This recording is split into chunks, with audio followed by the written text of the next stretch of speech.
Carta aos Coríntios com Emmanuel. Estudo das cartas de Paulo de Tarso à comunidade cristã de Corinto, sob as luzes da doutrina espírita. Sarkikoi. O homem atravessa os milênios. No início, sobreviver era a ordem.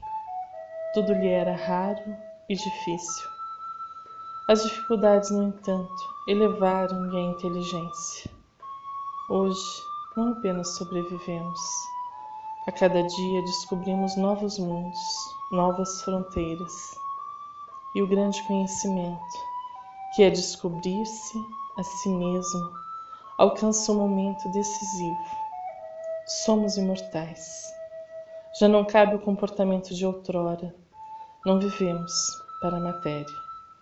E não nos limitamos ao que ela oferece.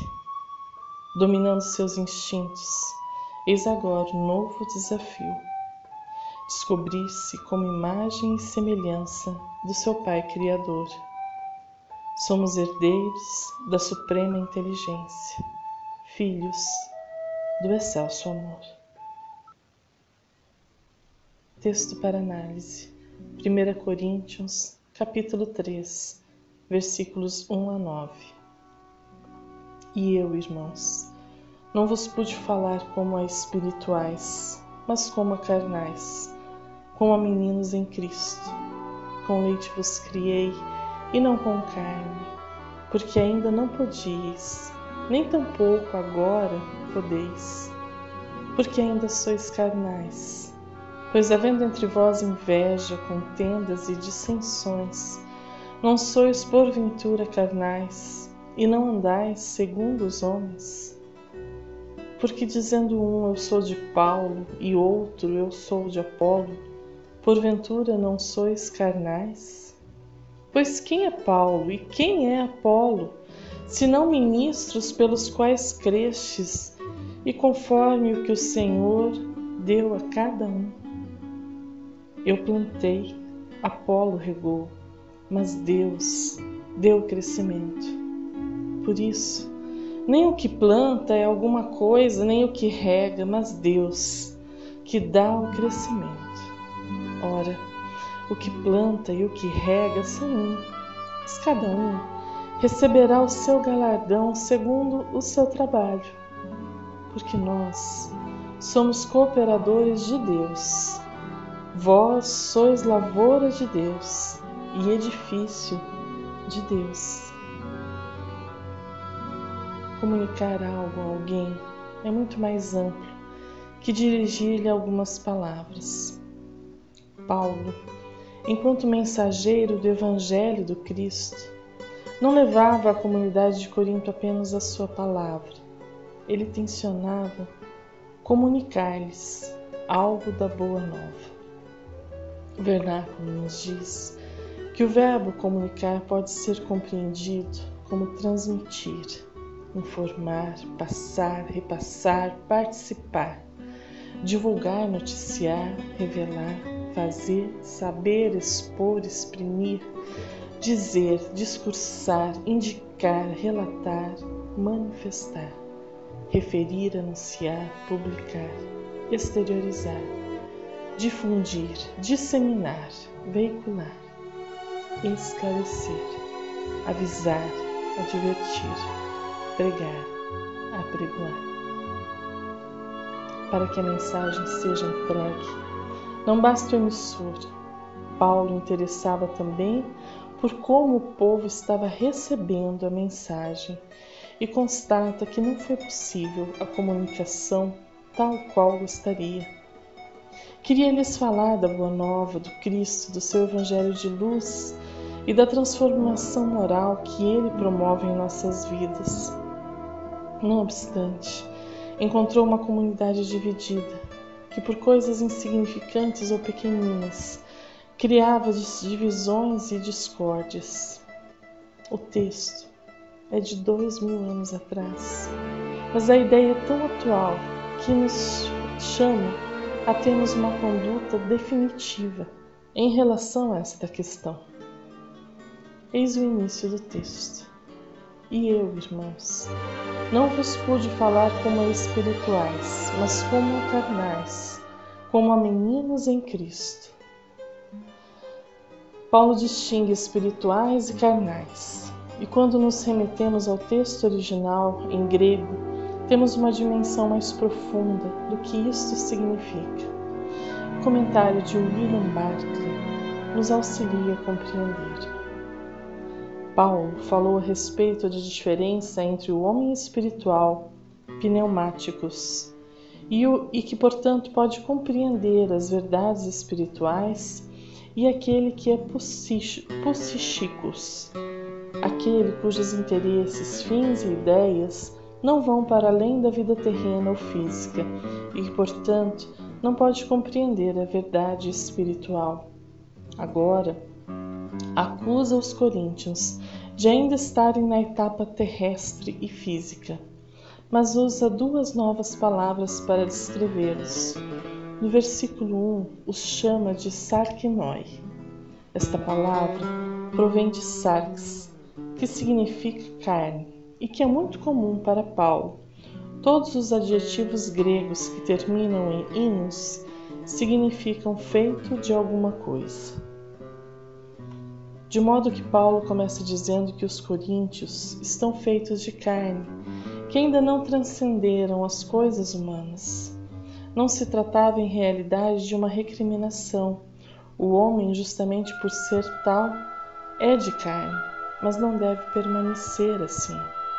O problema era que os coríntios não eram somente sarkinoi, mas sim também eram sarkikoi, que significa dominado pela carne. Para Paulo, a carne significa muito mais que a mera parte física. Para ele, significa a natureza humana separada de Deus. Essa parte tanto física como mental do homem que proporciona uma porta de entrada ao pecado. Essa parte que responde ao pecado, que lhe dá uma oportunidade e lhe obedece. De modo que a falta que Paulo encontra nos coríntios não é que sejam de carne, todos os homens são de carne, mas sim que tenham permitido que esta parte inferior de sua natureza domine toda a sua posição e suas ações. Não há como ler este texto sem que paremos um pouco para refletir sobre quem somos e como a nossa vida demonstra isso. Será que ainda somos dominados pelas paixões humanas? Serão os instintos que governam a nossa vida? Somos convidados a sermos pneumatikoi, como vimos na lição anterior. No entanto, tal qual a comunidade de Corinto, em geral, nossas ações demonstram que ainda transitamos no mundo como sarkikoi, ou seja, pessoas que demonstram através de suas ações que ainda estão profundamente ligadas às coisas materiais. Encontramos na doutrina espírita algo correlato ao que Paulo nos diz. Os espíritos, na questão 943 do Livro dos Espíritos, nos dão a distinção entre homem carnal e homem moral, algo semelhante aos ditos de Paulo no original grego. O homem carnal, mais preso à vida corpórea do que à vida espiritual, tem na terra penas e gozos materiais. Sua felicidade consiste na satisfação fugaz de todos os seus desejos. Sua alma, constantemente preocupada e angustiada pelas vicissitudes da vida, se conserva numa ansiedade e numa tortura perpétuas. A morte o assusta, porque ele duvida do futuro e porque tem de deixar no mundo todas as suas afeições e esperanças. O homem moral, que se colocou acima das necessidades fictícias criadas pelas paixões, já neste mundo experimenta gozos que o homem material desconhece. A moderação de seus desejos lhe dá ao espírito calma e serenidade. Ditoso pelo bem que faz, não há para ele decepções, e as contrariedades lhe deslizam por sobre a alma sem nenhuma impressão dolorosa de enxárem. Sigamos adiante com o texto aos Coríntios, utilizando-nos do comentário de Emmanuel ao versículo. Com leite vos criei, e não com manjar, porque ainda não podíeis, nem tampouco ainda agora podeis. 1 Coríntios capítulo 3, versículo 2. Muitos companheiros de luta exigem cooperadores esclarecidos para as tarefas que lhes dizem respeito, amigos valiosos que lhes entendam os propósitos e valorizem os trabalhos, esquecidos de que as afeições, quanto as plantas, reclamam um cultivo adequado. Compreensão não se improvisa. É obra de tempo, colaboração, harmonia. O próprio Cristo, primeiramente, semeou o ideal divino no coração dos continuadores, antes de recolher-lhes o entendimento. Sofreu-lhes as negações, tolerou-lhes as fraquezas e desculpou-lhes as exigências para formar, por fim, o colégio apostólico. Neste particular, Paulo de Tarso fornece-nos judiciosa lição, declarando aos coríntios que os criara com leite. Tão pequena afirmativa transborda sabedoria vastíssima. O apóstolo generoso, gigante no conhecimento e na fé viva, edificar os companheiros de sua missão evangélica em Corinto, não com o alimento complexo das teses difíceis, mas com os ensinamentos simples da verdade e as puras demonstrações de amor em Cristo Jesus. Não lhes conquistar a confiança e a estima, exibindo cultura ou impondo princípios, assim, orando e servindo, trabalhando e amando. Existe uma ciência de cultivar a amizade e construir o entendimento, como acontece ao trigo, no campo espiritual do amor. Não será possível colher sem semear. Examina, pois, diariamente a tua lavoura afetiva. Observa se estás exigindo flores prematuras ou frutos antecipados. Não te esqueças da atenção, do adubo, do irrigador. Coloca-te na posição da planta em jardim alheio e, reparando os cuidados que exiges, não desdenhes resgatar as tuas dívidas de amor para com os outros. Imita um lavrador prudente e devotado, se desejas atingir a colheita de grandes e precisos resultados. Do livro Vinha de Luz, comentários de Emmanuel. Paulo evangelizava com ensinamentos simples da verdade e as puras demonstrações de amor em Cristo, orando, servindo, trabalhando e amando. Estamos interligados. A reciprocidade de nossas relações é uma constante. Oferecemos e recebemos a todo momento. A lição nos convida a refletirmos sobre o que estamos oferecendo, mediante a nossa condição espiritual e como está sendo recebido. Nem sempre o que se oferece é o que o outro necessita. E se realmente estamos preocupados com o nosso irmão, se o que nos une é o sentimento fraterno, vamos em busca da sua necessidade. Paulo poderia oferecer muito em conhecimento, mas naquele momento eles não tinham condições de absorver completamente o que estava sendo dito. Então, ele viveu entre eles. Passou nesta comunidade 1 ano e 6 meses, como nos conta Lucas nos Atos dos Apóstolos. Sua vida era o evangelho que muitos liam. Seu exemplo era o que os inspirava e os fazia compreender a mensagem. Não bastam palavras para evangelizar. Se ainda estamos ligados à matéria, se somos pessoas dominadas pelas paixões do mundo, poderemos até usar palavras bonitas, mas não teremos êxito em transmitir a boa nova de Jesus. Eis a razão de já termos 2000 anos de conhecimento, mas pouquíssimos ou quase nenhum de sabedoria. O Evangelho precisa adentrar em nossas vidas primeiro, precisa modificar o nosso modo de viver, para que nossas palavras sejam apenas um testemunho do que vivemos, e não um eloquente discurso que busca aplausos e seguidores. Certa feita, ouvi um amigo falando sobre um livro.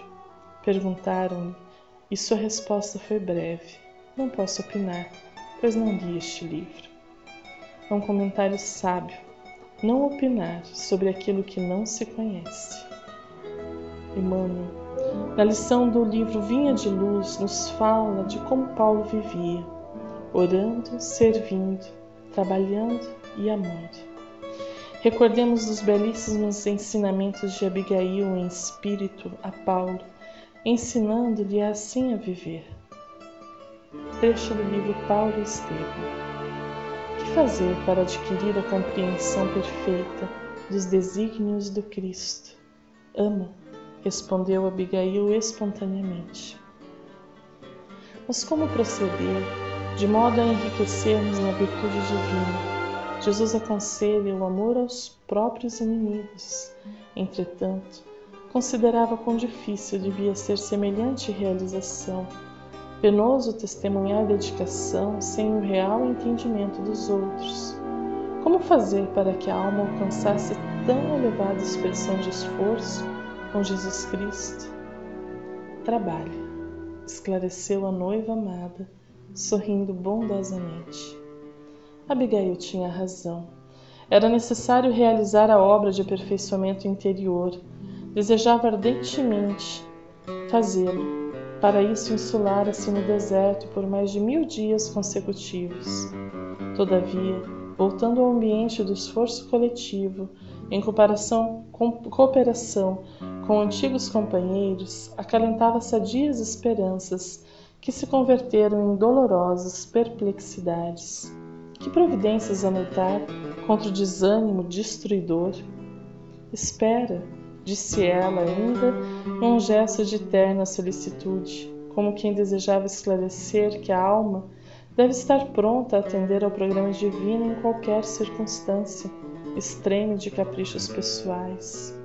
Ouvindo-a, Saulo considerou que a esperança fora sempre a companheira dos seus dias mais ásperos. Saberia aguardar o porvir com as bênçãos do Altíssimo. Confiaria na sua misericórdia. Não desdenharia as oportunidades do serviço redentor. Mas e os homens? Em toda parte, medrava a confusão nos espíritos. Reconhecia que, de fato, a concordância geral em torno dos ensinamentos do Mestre Divino representava uma das realizações mais difíceis, o desdobramento do Evangelho. Mas, além disso, as criaturas pareciam igualmente desinteressadas da verdade e da luz. Os israelitas agarravam-se à lei de Moisés, intensificando o regime das hipocrisias farisaicas. Os seguidores do caminho aproximavam-se novamente das sinagogas, fugiam dos gentios, submetiam-se rigorosamente aos processos da circuncisão. Onde a liberdade do Cristo? Onde as vastas esperanças que o seu amor trouxera à humanidade inteira, sem exclusão dos filhos de outras raças? Concordava em que se fazia indispensável amar, trabalhar e esperar. Entretanto, como agir no âmbito de forças tão heterogêneas? Como conciliar as grandiosas lições do Evangelho com a indiferença dos homens? Abigail apertou-lhe as mãos com mais ternura, a indicar as despedidas, e acentuou docemente: perdoa. Caminhamos um pouco mais com o texto da carta aos Coríntios. Porque ainda sois carnais, pois havendo entre vós inveja, contendas e dissensões, não sois porventura carnais e não andais segundo os homens? Este trecho é muito importante e deveras atual. Inveja, contenda e dissensões caracterizam a conduta de quem ainda vive como o homem carnal, o sarquicói dito por Paulo. É forçoso reconhecer que dentro do Espiritismo encontramos estas condutas e elas se distanciam do ideal cristão que Paulo nos ensina e exemplifica. a todos. Somos convidados a dirigir nosso amor. Nem sempre seremos compreendidos. Isto faz parte da jornada. Não estamos aqui para mudarmos este ou aquele, mas para mudarmos a nós mesmos, buscando nossa melhoria e nosso aperfeiçoamento. Temos a liberdade de buscar o convívio daqueles que nos amam e compreendem. Não obstante, é comum o clima de inimizade e discordância dentro de casas religiosas. Qual testemunho que estamos dando da verdade do Cristo, agindo de tal maneira? Que conduta amorosa estamos refletindo, se não somos capazes de acolher a quem está trabalhando na seara conosco? Precisamos nos autoconhecer para caminhar com honestidade, sem tentarmos aparentar uma bondade que não temos, ou mesmo uma evolução que ainda não alcançamos. Muitas vezes vale mais o silêncio que a crítica e o afastamento que a discórdia. O ideal é que vivamos em amor e fraternidade, mas nem sempre conseguiremos. É preciso respeito pelo tempo do outro e também pelo nosso. No próximo versículo, servimos-nos novamente do comentário de Emmanuel, que nos orienta para melhor compreensão.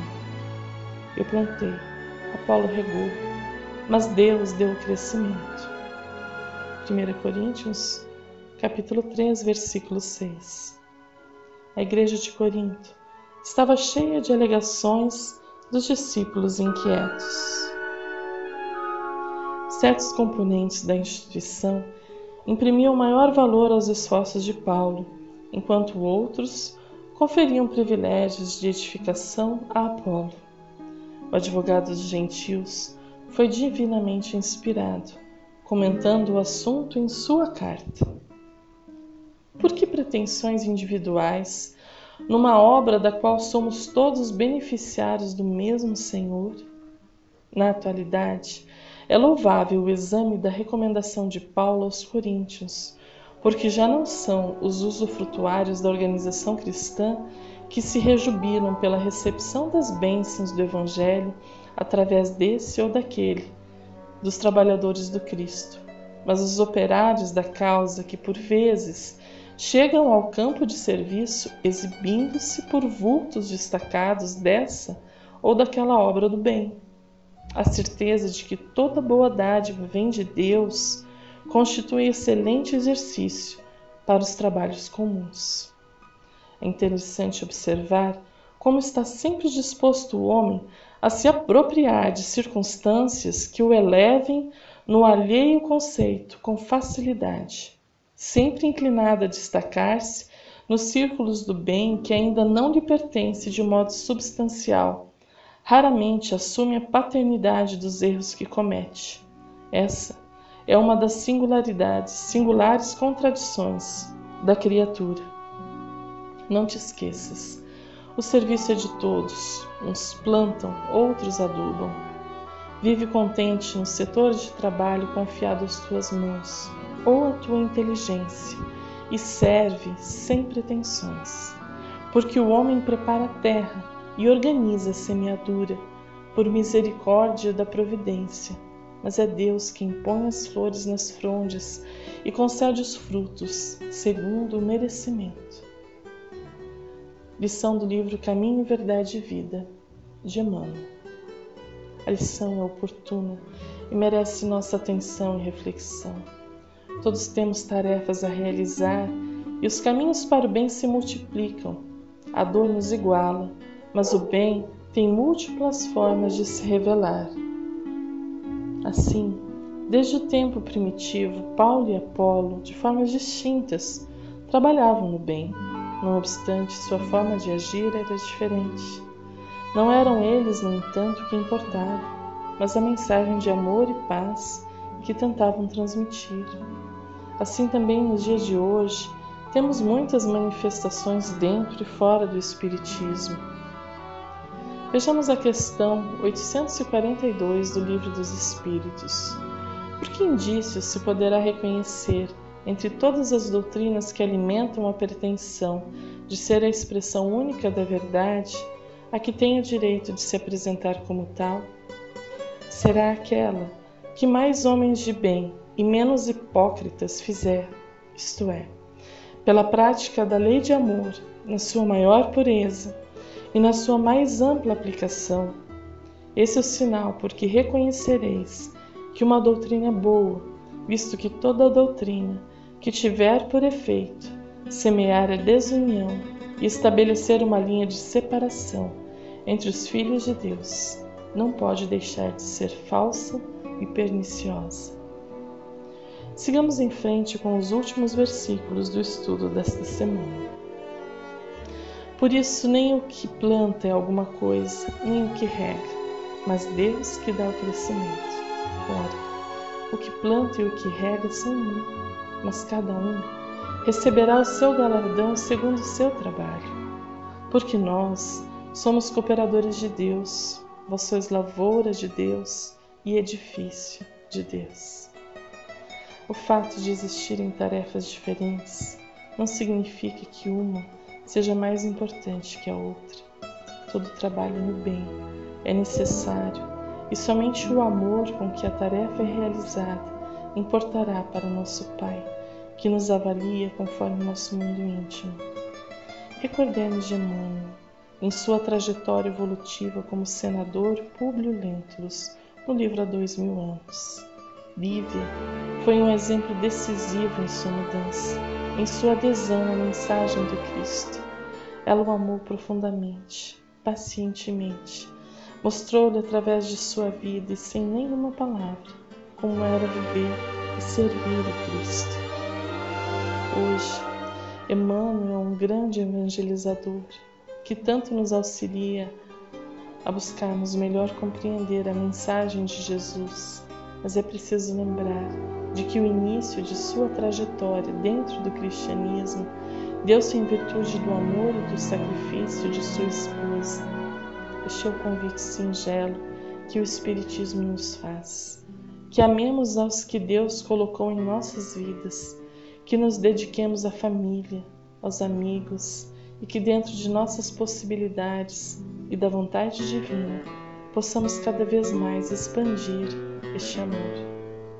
Caminhamos em trajetória evolutiva, cada um em seu momento, com suas dificuldades e suas possibilidades. Todo espírita tem este conhecimento, mas pouquíssimos vivem de forma a demonstrar que pautam sua conduta na caridade, respeitando a todos e tendo paciência e perseverança diante do erro.